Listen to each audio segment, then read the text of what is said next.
The evening air was warm, and the little town in Nigeria was alive with chatter as neighbors prepared for nightfall. Among them lived Amina, a young woman whose beauty made her stand out wherever she went. She had just become the second wife of Alhaji Musa, a wealthy man whose compound stretched wide with several rooms and a courtyard where wives and children crossed paths every day. At first, Amina thought she had walked into a dream.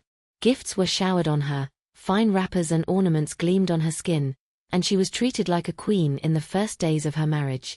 But soon, the glow began to fade. The first wife, Zainab, was not the kind of woman to be silent in the presence of a rival. Her eyes were sharp, her words sharper, and every chance she got, she reminded Amina that she was just another woman in her husband's house, not the crown jewel she believed herself to be. Whispers carried from room to room, from kitchen to well. Amina heard the servants laughing behind her back, repeating what Zainab had said. The shame burned her heart, and slowly, sweetness turned into bitterness. She began to envy the respect Zainab commanded in the household.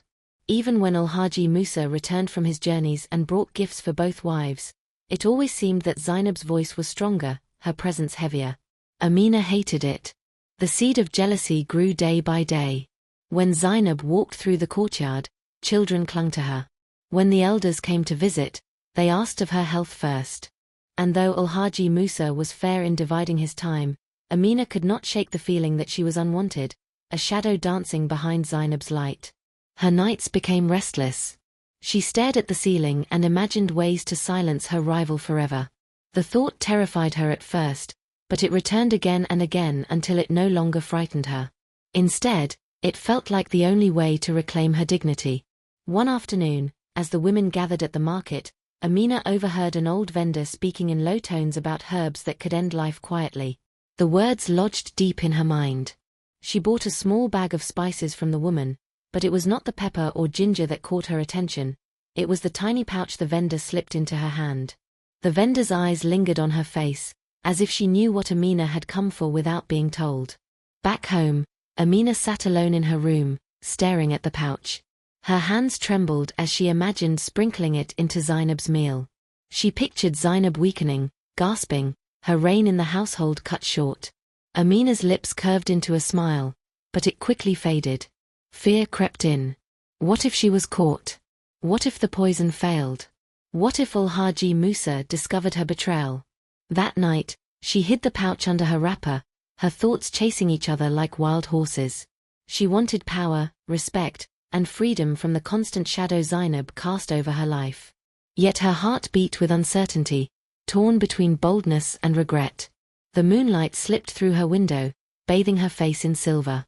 She whispered to herself, trying to summon courage, unaware that the decision she was about to make would not only change her fate, but bring upon her a tragedy no one in the household would ever forget. The night stretched long for Amina, but sleep refused to visit her. Every creak of the compound made her sit up, every whisper of the wind felt like Zainab's mocking laughter in her ear. By dawn her eyes were swollen from staring into the darkness, her heart unsettled, yet her resolve hardening. She had convinced herself that peace would never return to her life until Zainab was gone. The compound woke early. Children's voices rang out, servants carried water, goats bleated as the sun climbed higher. Amina dressed with care, her wrapper tied neatly, her face powdered, her smile forced. She walked out to the courtyard, pretending calm, but inside her thoughts twisted like smoke. Zainab was already there, instructing the maids to sweep the yard. She didn't even look at Amina. That indifference cut deeper than insult, for it reminded Amina of her place. She clenched her teeth and walked away, but the fire inside her grew hotter. Later that day, Alhaji Musa announced he would travel to the neighboring town. He gathered his wives and told them he would be gone for 2 nights. Zainab nodded with calm dignity, as though she had heard it 100 times. Amina forced a cheerful reply, but inside, her heart leapt. This was her chance. With him away, no one would suspect her. The plan began to shape itself with dangerous clarity. In the market the next morning, she bought fresh vegetables, fish, and palm oil. She lingered near the same old vendor who had slipped her the pouch. Their eyes met for a moment, and though no words were exchanged, Amina felt a shiver down her spine. It was as if the old woman's knowing gaze reminded her of the path she had chosen. She hurried home, clutching her basket as if it contained her very future. By evening, the compound settled into its rhythm. Smoke curled from the kitchen, children laughed and ran about. Amina decided it was the perfect time. She offered to cook the family's meal, something she rarely did with her own hands. The servants exchanged glances, surprised by her eagerness, but none dared to question her. She lit the fire, ground the peppers, stirred the pot, and all the while the little pouch lay hidden near her waist. Her heart pounded as she reached for it. She unwrapped the tiny bundle and stared at the strange powder. A faint smell rose, sharp and bitter, filling her nose. She coughed lightly, her hands shaking. She dipped the tip of a spoon into it, about to sprinkle it into the bubbling stew. For a moment, she froze. She thought of Alhaji Musa's smile, the children who would also eat from this pot, the possibility that the poison would spread wider than she intended. Her hands trembled more fiercely, and sweat formed on her forehead. She hesitated, but the thought of Zainab's proud face pushed her forward. She tilted the spoon, letting the powder fall, but in her nervousness her hand slipped, and a larger portion than she planned spilled into the pot. She gasped, tried to scoop some out, but the hot steam stung her hand. In panic, she stirred quickly, hoping no one would notice. Her heart thundered. When the food was ready, Amina served it with unusual care. She placed Zainab's portion separately, adding a little more from the poisoned pot, convinced she had sealed her rival's fate. Zainab entered the room, graceful as ever, her wrapper tied firmly, her steps calm. She sat and began to eat, unaware of Amina's anxious gaze fixed on her every movement. But fate has a strange way of turning schemes into snares. As Amina watched, hunger gnawed at her. The aroma of the stew was too tempting. She had not eaten all day, her stomach ached, and without thinking she reached for her own plate. She scooped a generous portion and swallowed, convincing herself she had separated hers well enough from the poisoned share. Zainab ate slowly, chatting with the servants, unbothered. Amina, on the other hand, grew restless. The food tasted slightly bitter, but she forced it down, afraid to show hesitation. As the minutes passed, a sharp pain twisted in her belly. She clutched her side, trying to mask her discomfort, but the pain grew worse. Beads of sweat broke across her forehead, her hands shook, her breathing quickened. The servants noticed first. "Amina, are you well?" one asked, rushing to her side. She tried to wave them off, but her body betrayed her. The spoon slipped from her fingers, clattering against the bowl. Her face turned pale, her lips trembled. Zainab looked at her with a mix of suspicion and concern. "What is wrong with you?" she asked, her tone calm yet firm. Amina could not answer. Her tongue felt heavy, her vision blurred. She staggered, clutching the edge of the mat, gasping for air. The courtyard erupted in chaos. Children screamed, servants shouted, and word spread quickly that Amina had collapsed during the meal. Zainab called for water, for help, but deep inside she had already begun piecing together the truth. The bitter taste, Amina's sudden eagerness to cook, the way she stared so intently at her plate, it all pointed in one direction. As Amina writhed on the ground, her mind raced. She realized the terrible twist. The trap she set for another had caught her instead. She wanted to cry out, to confess, but her throat tightened. Fear and regret washed over her as her body shook violently. The servants carried her into her room, fanning her, praying aloud. Zainab stood at the doorway, her face unreadable. She did not gloat, she did not smile, she simply watched, her silence heavier than words. In that silence, Amina felt her guilt crushing her more than the poison burning inside her. Night fell again, and the compound was no longer filled with laughter. Whispers floated like shadows. Some said Amina had been attacked by spirits. Others muttered about poisoned food. But deep down, every servant, every child, every wife knew the truth was darker than superstition. Amina lay on her mat, weak and trembling, her eyes darting between the ceiling and the door. Every breath felt like it could be her last. She had wanted power, she had wanted respect, but now, all she had was fear, shame, and the taste of her own undoing lingering bitterly on her tongue. The night dragged on like a never-ending punishment for Amina. Every breath she drew came with pain, and each groan that escaped her lips was swallowed by the heavy silence of her room. The servants had long stopped their frantic rush and instead whispered outside, wondering aloud if she would survive till morning. The compound felt different, as though an invisible cloud of dread hung over every corner. Zainab sat quietly in her own room, her mind turning over the day's events. She was no fool. She had seen the way Amina's hands shook as she cooked, how her eyes followed every bite Zainab took. She had noticed the strange bitterness in the stew. Yet she did not expose Amina. Not yet. For Zainab knew that sometimes silence revealed more than accusations. She would wait, and the truth would reveal itself. Amina's pain grew worse. Her stomach cramped, her body shivered, her lips cracked from dryness. She begged for water, and the servants rushed in, holding a calabash to her mouth. She sipped greedily, but the water only seemed to worsen the fire in her belly. She coughed, spilling some down her chin, and then pushed the bowl away. As the hours crawled by, her thoughts turned dark and frantic. She regretted the day she let jealousy take root in her heart. She regretted listening to the whispers in the market, regretted even more touching the cursed pouch that now lay hidden under her mat. Every time she shifted, she felt its presence, a haunting reminder of her foolishness. But even in regret, her pride burned. She could not bring herself to confess, not to the servants, not to Zainab. To admit what she had done would strip away the last shreds of dignity she clung to. By morning, news of Amina's sudden illness had spread beyond the compound. Neighbors whispered at their doorways, shaking their heads. Some claimed she had been struck by the wrath of the unseen. Others murmured that Zainab, with her steady calm, must have sent a charm to weaken her rival. No one dared speak too loudly, but suspicion swirled in the air like smoke. When Al-Haji Musa returned earlier than expected, he was met with a compound heavy with tension. He was a man used to authority, and his voice carried weight. He strode in, his face stern, his robe swaying, demanding to know what had happened in his absence. Servants scrambled to explain, each one eager to tell their version, but their words tangled and contradicted one another. He went straight to Amina's room, where she lay curled up, weak and pale. His heart softened at the sight of her suffering. "Amina," he called, his voice gentler than before, "what is wrong with you?" Her lips trembled, but no answer came. She looked at him, tears brimming in her eyes, her voice caught between confession and silence.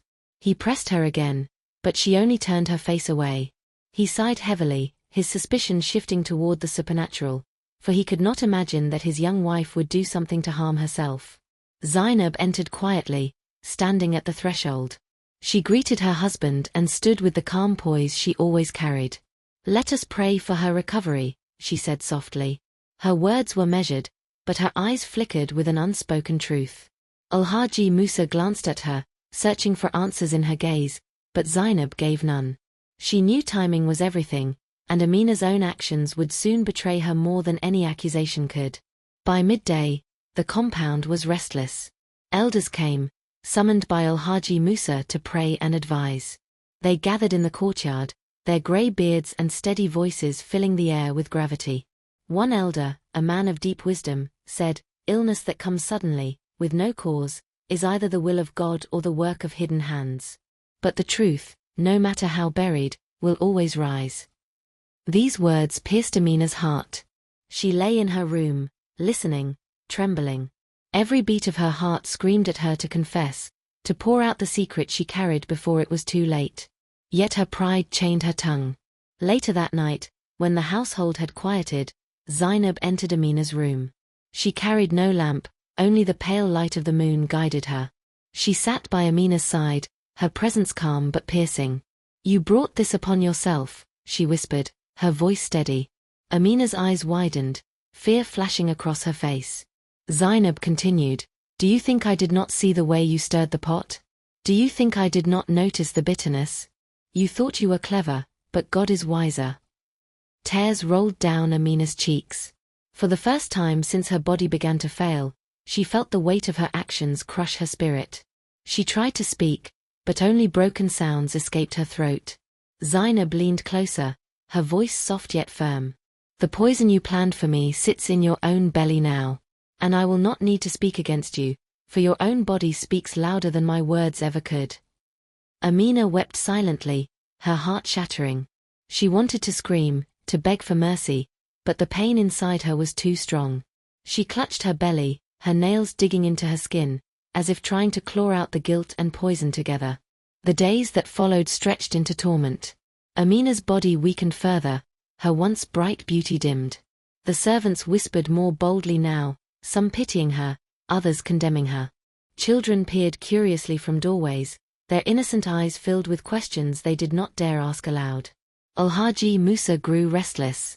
He brought healers and marabouts to treat her, spending money and time in desperation. But nothing worked. Every concoction given only made her weaker, every prayer seemed unanswered. In his frustration, he began to lash out at the servants, demanding explanations they could not give. Through it all, Zainab remained calm, moving about the household with grace, her presence steady as a mountain. She neither accused nor mocked Amina, but her silence was heavier than 1,000 words.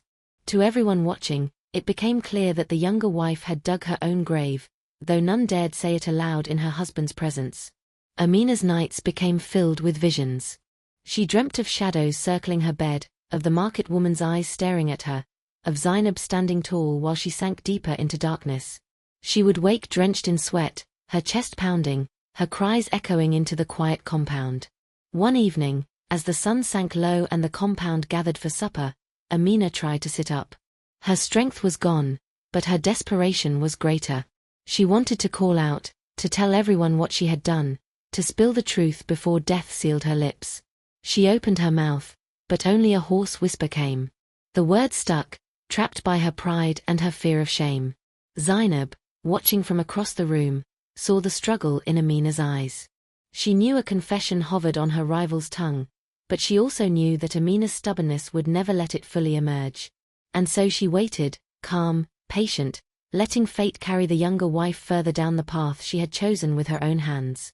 The compound was silent that night, too silent. Amina lay awake, her body weak, her soul restless, as the weight of her choices pressed heavier than the pain in her stomach. She knew the end was approaching, and she feared not death itself, but the disgrace that death would leave in its wake. The morning arrived heavy with tension, and the compound stirred under a veil of unease. Roosters crowed, children muttered in hushed voices, but nothing carried the same cheer it once had. Amina's illness had turned the place into a house of shadows. Servants moved with caution, their eyes always darting toward her room, as though waiting for the moment when her suffering would either end or break into something worse. Inside her chamber, Amina's condition had worsened. Her once radiant skin had grown pale and sunken, her lips cracked, her eyes hollow. She could hardly move now without groaning, and every shift in her body seemed to send knives twisting through her belly. She tried to sip water, but it slipped past her lips, spilling down her neck. Every attempt to eat left her retching, the bitter taste still clinging to her mouth. But her torment was not just in her body, it was in her mind. Memories of her first days in the compound came rushing back to her like cruel reminders. She remembered how the villagers had sung her praises when she married Alhaji Musa, how she had strutted proudly in her fine wrappers, her jewelry catching the sun. She remembered the looks of envy from other young women who wished they could have stepped into her place. Those days felt like another lifetime, far from the frail, trembling figure she had become. She thought of her mother's words before the marriage, "Do not let pride blind you. A house with more than one wife is not a house of ease. Patience will be your crown, humility your strength." Amina had smiled and nodded then, but those words now came back like lashes against her heart. She had worn no patience. She had clutched no humility. She had allowed jealousy to drown her. By midday, Alhaji Musa once again summoned healers. They came with gourds, powders, and chants. They poured mixtures into her mouth, burned incense near her head, recited prayers into her ears. But her body only trembled harder. She spat most of the mixtures out, coughing, begging for relief. Her cries filled the room until one of the elders, shaking his head, muttered under his breath, "This is not ordinary sickness. This is the hand of destiny punishing its own." The words spread quickly.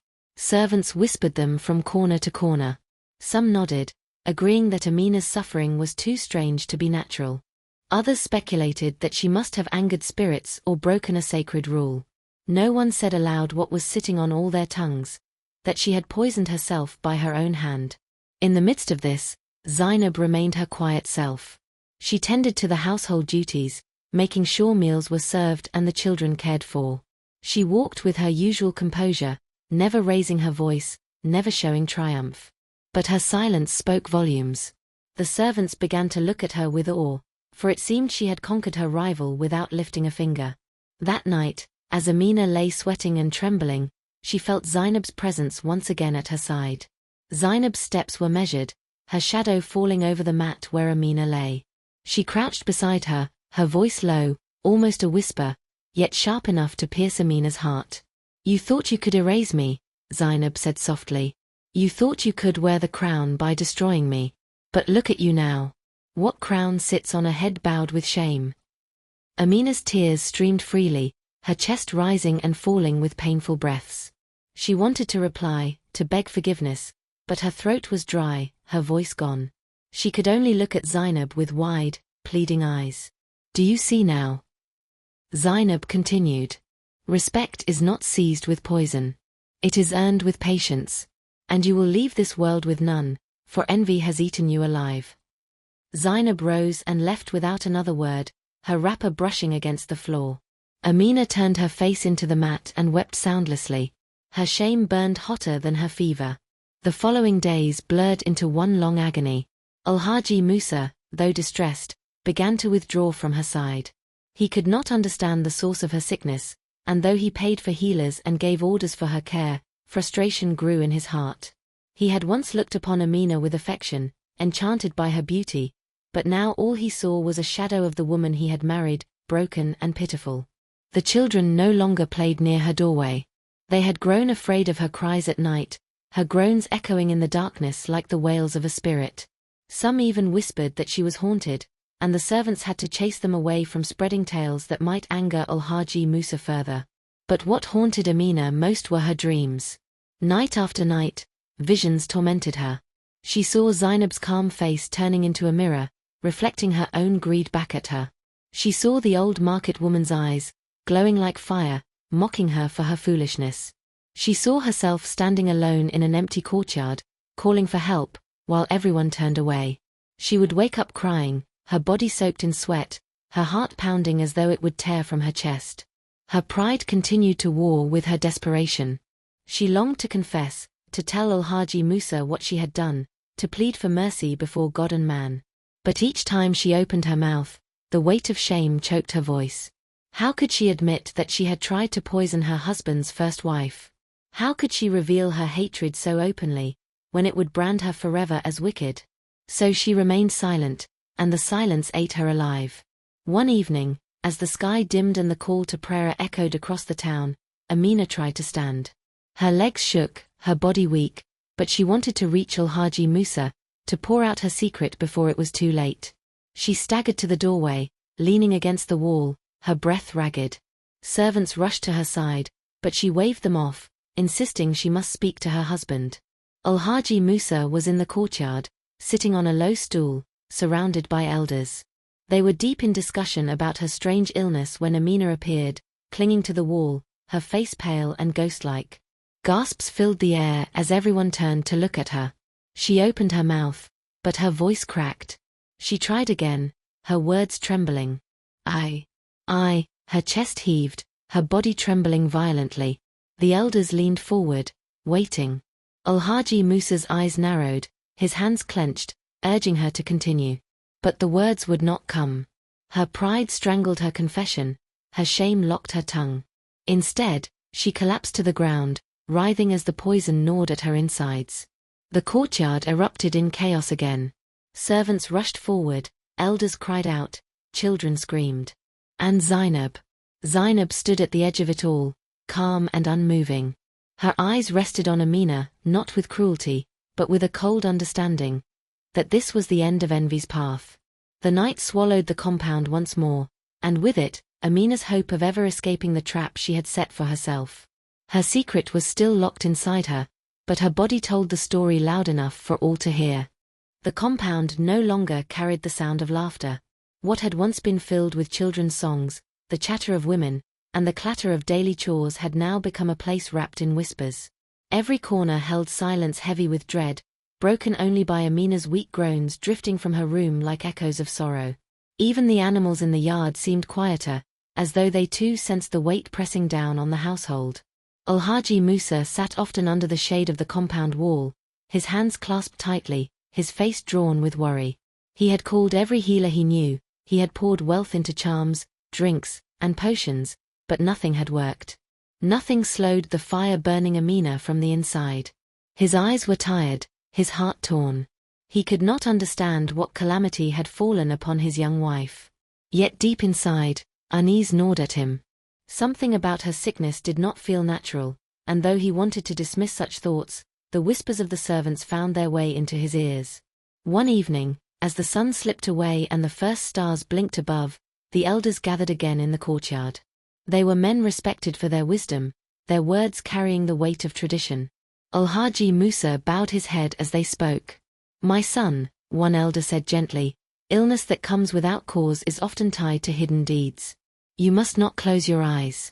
Sometimes, those who suffer hold secrets in their hearts heavier than their sickness." Alhaji Musa frowned. He looked at Amina's shuttered window, his heart caught between love, confusion, and rising suspicion. He did not speak, but the thought settled deeply into him. Inside her chamber, Amina lay on her mat, thinner than ever. Her bones pressed against her skin, her hair messy, her eyes sunken with dark shadows beneath them. She could hear the murmurs of the elders outside, and their words pierced her more than the poison twisting in her belly. Her secret was no longer safe. Everyone suspected, and yet no one spoke it aloud. She had tried to keep her pride intact, but now that pride was turning to dust. Her nights were restless, filled with dreams that tortured her soul. In her sleep she saw herself walking alone through a wide market, but every stall was empty, every face turned away.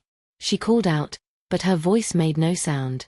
Then she saw Zainab, standing at the far end, calm and unbothered, while she stumbled and fell. Each time she woke from these dreams, her tears soaked the mat, and her chest ached with regret. But regret alone could not save her. On the 5th morning of her illness, she tried again to speak. She asked for Alhaji Musa, her voice so weak the servant had to lean close to catch the words. He came quickly, his robe still rumpled from prayer. He sat beside her, his face stern yet touched with pity. "Amina," he said quietly, "if there is something you are hiding, speak now. Do not let silence kill you." Her lips trembled, her eyes filled with tears. She opened her mouth, but the words caught like thorns in her throat. Her pride, her fear of shame, her dread of Zainab's calm judgment, all of it locked her tongue. She shook her head instead, whispering, "It is not me. It is not me." Alhaji Musa pressed his lips tightly together, anger rising in him. He stood, his robe swishing as he turned away. "If you will not speak, then may God reveal the truth himself." He left her trembling on the mat, her heart sinking deeper into despair. The household had now turned against her quietly. The servants no longer looked her in the eye. The children who once followed her with admiration now ran past her door without stopping. Even the neighbors avoided entering the compound. They had begun to call her cursed behind closed doors, convinced she had brought misfortune upon herself. And Zainab? She remained as steady as stone. She did not mock, she did not sneer.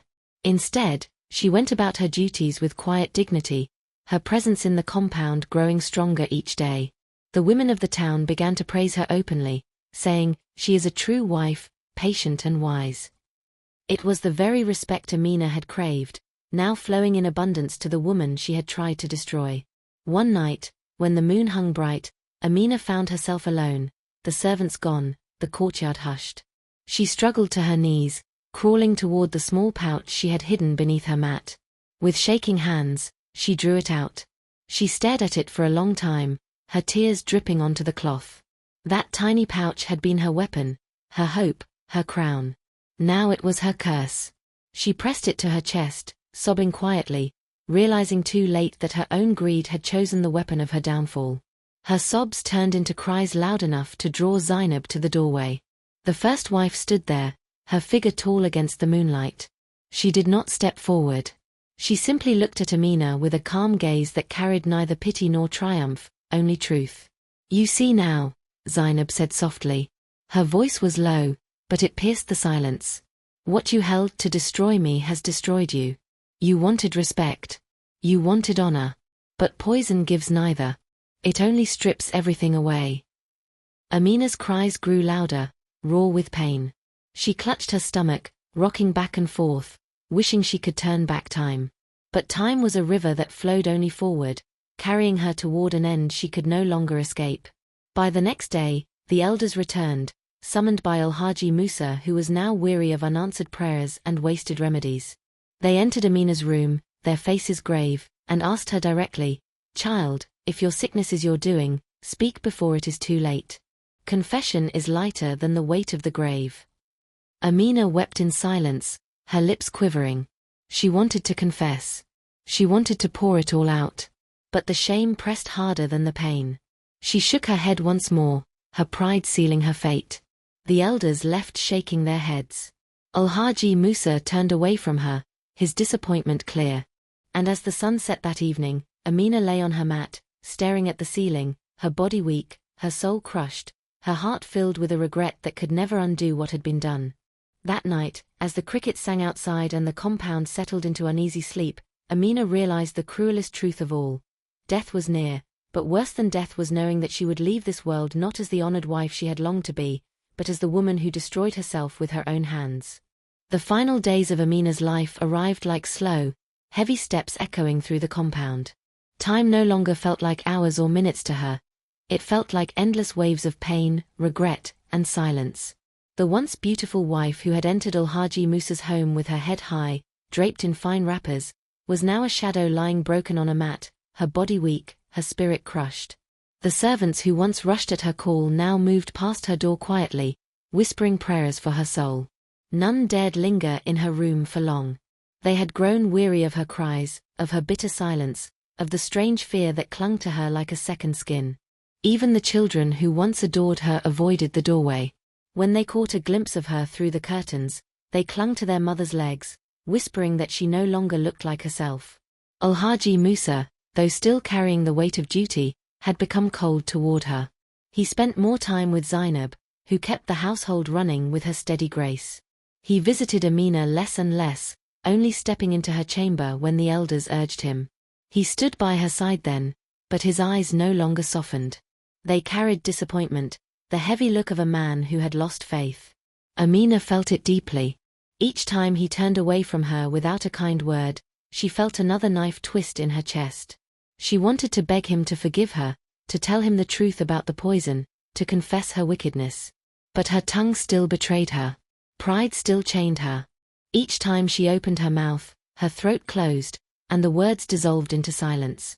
Her nights were the worst. She would toss on her mat, clutching her belly as the pain came in waves. Her dreams were filled with visions of her own downfall. She saw herself standing before a crowd, holding a crown made of gold. She tried to place it on her head, but each time she lifted it, it melted into ash in her hands. She saw Zainab again and again, not mocking her, not laughing, but standing tall, calm, radiant with the very respect Amina had once desired. These visions tore her heart to pieces. She would wake with tears streaming down her face, her cries echoing into the still night, unanswered. One night, when the moon was bright and the compound quiet, she whispered into the darkness, "Why did I do it? Why did I let envy consume me?" Her voice was so soft that even she could barely hear it. But it was the closest she came to confession, her soul speaking aloud to the shadows that surrounded her. Zainab, though she did not sleep in the same room, heard her often. Sometimes she would pass by and pause at the doorway, listening to Amina's broken mutterings. And though Zainab never mocked her, her silence was the sharpest reminder that Amina had lost everything without Zainab needing to lift a hand against her. The elders returned once more, summoned by Alhaji Musa, who grew desperate for answers. They stood around her mat, their faces solemn, their voices filled with weight. One of them said, "Daughter, the grave is close. Do not carry secrets into the earth. Speak, and perhaps your spirit will find peace." Amina's lips trembled. Her eyes filled with tears. She opened her mouth again, but shame poured over her like hot oil. She saw in her mind the faces of the villagers, the women who once envied her, the children who once admired her. She could not bear the thought of them knowing she had fallen so low, that she had poisoned her own food in her attempt to kill her rival. Her pride, foolish, stubborn, destructive pride, kept her silent once more. She turned her face away, sobbing. The elders shook their heads. So be it, they said, and left her to her fate. By now, Zainab had become the true mistress of the household. Visitors came and praised her, saying, "This is a woman of strength. This is a wife of wisdom." Al-Haji Musa leaned on her more and more, trusting her judgment, relying on her calm. Amina had become forgotten, a shadow tucked into the corner of the compound, fading away. The final day arrived quietly. The sun rose, spilling light across the compound, but in Amina's room, there was only darkness. Her breathing was shallow, her body weak. She could barely lift her hand to her mouth. The servants who entered that morning knew the end was near. They bathed her gently, wiping her skin, their faces expressionless. They did not ask questions, they did not expect answers. As the day passed, her vision blurred. She saw faces around her, but they no longer seemed real. She saw Al-Haji Musa standing in the doorway, his face heavy, but he did not step forward. She saw Zainab at a distance, calm as always, her eyes steady, her silence more powerful than words. And in those final moments, Amina's mind returned to the small pouch of poison that had started it all. She saw it clearly in her memory, the market woman's hand slipping it into hers, the sharp smell, the trembling fear. She remembered the way she had poured it into the pot, her heart racing, her thoughts clouded with envy. She remembered the way her own hand had betrayed her, spilling too much, dragging her into the trap she had set for another. Her tears slipped down her face. Her lips parted. She tried one last time to confess, to let the truth escape before death claimed her. But only a whisper came, broken and faint, "It was me." The words faded into silence. Her body stilled. Her chest no longer rose. A heavy quiet fell upon the room, broken only by the sobs of the servants who had tended her through her suffering. When news spread across the compound, the reactions were mixed. Some servants shook their heads, saying, "She brought this upon herself." Others prayed quietly for her soul, pitying her foolishness. The children huddled together, whispering that Amina's story would be told for years to come. Al-Haji Musa ordered her burial quickly, as was the custom. There were no grand ceremonies, no songs of praise. She was laid to rest quietly, the earth covering her swiftly. The villagers spoke in hushed tones, their words carrying both warning and sorrow. And Zainab? She remained calm through it all, her dignity unshaken. She did not celebrate, she did not condemn. She simply carried on, her silence leaving a mark deeper than any words could. Amina's story became a tale passed from mouth to mouth, whispered in the evenings when families gathered by lantern light. Mothers told their daughters, "Do not let envy lead you astray. Pride is heavier than stone, and jealousy devours the one who carries it." And so, Amina's name lived on, not as the beautiful wife who entered Al-Haji Musa's house with pride, but as the foolish stepwife who poisoned herself. Her story was a warning carved into memory, a reminder that the hands which prepare a trap may be the very hands that fall into it.